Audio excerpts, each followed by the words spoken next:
আমার আল্লাহ বলেন, হে আমার বান্দা, তুমি হয়তো এমন এক পর্যায়ে আছো যেখানে কেউ তোমার পাশে নেই। তুমি হতাশ, হয়তো ভেঙে পড়েছো, কেউ তোমাকে বুঝতেও চায় না, কিন্তু আমি আছি। এমনকি সেই নিঃশব্দ রাতেও আছি, যখন তুমি শুধু চোখের জল ফেলতে পারো। আমি তোমার ভেজা মুখেও তোমার দোয়া কবুল করি, কারণ আমি সেই রব যিনি হৃদয়ে অশ্রু ও অন্তরে নীরব ভাষা বুঝতে পারি। দুনিয়া তোমাকে ছেড়ে দিলেও আমি তোমাকে ছাড়বো না, কারণ আমি তোমার সৃষ্টিকর্তা, আমি তোমার রব। হ্যালো এভরিওয়ান, এই দাদুটাকে দেখছেন? তার কোনো ছেলে নেই, মেয়ে আছে, কিন্তু তারা পাশে দাঁড়ানোর মতো অবস্থা নেই।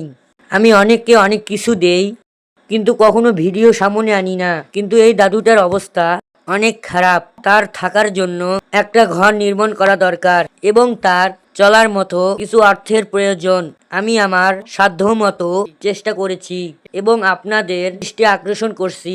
দেশে এবং দেশের বাইরে আমার প্রবাসী ভাই ও বন্ধুরা যারা আমার ভিডিও দেখেন, তাদের কাছে অনুরোধ, এই দাদুটার পাশে দাঁড়ান এবং আমার এলাকাবাসীকে সরাসরি তার কাছে গিয়ে সাহায্য করা অনুরোধ করছি।